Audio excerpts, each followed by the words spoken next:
గత ప్రభుత్వం 5 ఏళ్ల పాలనలో విధ్వంసం సృష్టిస్తే ముఖ్యమంత్రి చంద్రబాబు నాయుడు ఏడాదిలో రాష్ట్రాన్ని వికాసం వైపు నడిపించారు. సుపరిపాలనలో తొలి అడుగు పడిన ఏడాదిలోని రాష్ట్రాన్ని ఆగాధం నుంచి అభివృద్ధి దిశగా సీఎం చంద్రబాబు పరుగులు పెట్టిస్తున్నారు.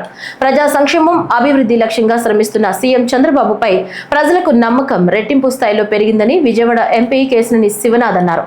ఈ మేరకు ఎంపీ కేశినేని శివనాథ్ ఒక ప్రకటన విడుదల చేశారు. ముఖ్యమంత్రి చంద్రబాబు అధ్యక్షతన సుపరిపాలనలో తొలి అడుగు పేరిట ఏడాది పాలనపై రాజధాని అమరావతిలోని సచివాలయం వెనుక భాగంలో నిర్వహించిన కార్యక్రమానికి ఎంపీ కేశినేని శివనాథ్ హాజరయ్యారు.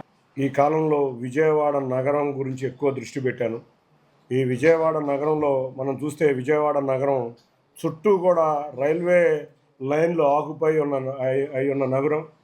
ఈ నగరంలో ట్రాఫిక్ ఇబ్బందులు ఎక్కువగా ఉన్నాయి. ఆటో నగర కార్మికులు, భవన కార్మికులు ఎక్కువగా ఉన్న ఈ నగరంలో మధ్య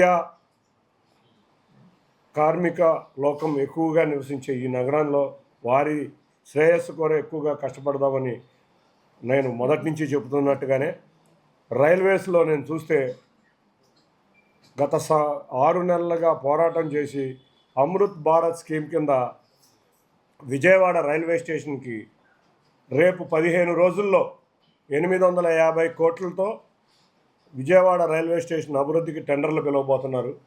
15 రోజుల నుంచి నెల రోజుల లోపల ఇది నేను ఒక అద్భుత విజయంగా భావించవచ్చు. ఎందుకంటే పార్లమెంటు సమావేశాల్లో కూడా 2 సార్లు రైల్వే మంత్రి గారిని కోరటం జరిగింది. అంతేకాకుండా చంద్రబాబు నాయుడు గారు వచ్చినప్పుడు కూడా రైల్వే మంత్రిని చెప్పారు, మాకు విజయవాడ అనేది చాలా ఇంపార్టెంటు, అమరావతిలో భాగమైన విజయవాడ రైల్వే స్టేషన్ బాగుండాలనగానే మొన్నే నీతి ఆయోగ్లో క్లియర్ అయ్యి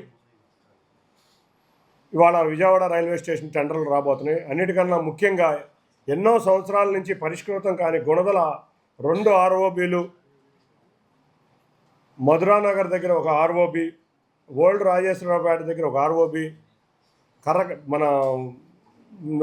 వెస్ట్ కాన్స్టిట్యున్సీని సెంట్రల్ కాన్స్టిట్యున్సీని కలిపే విధంగా ఇప్పుడు చాలా చిన్న వంతెనగా ఉంది.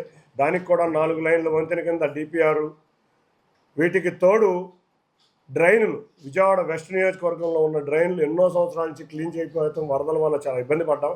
వరదల డ్రైన్లన్నీ కూడా క్లీన్ చేయించడం జరిగింది.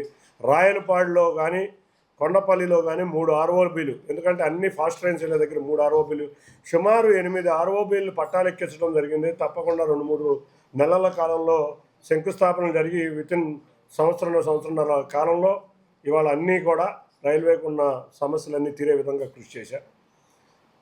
ఇంకొకటి అమృత్ భారత్ కింద మన గుణదల, అంతేకాకుండా మన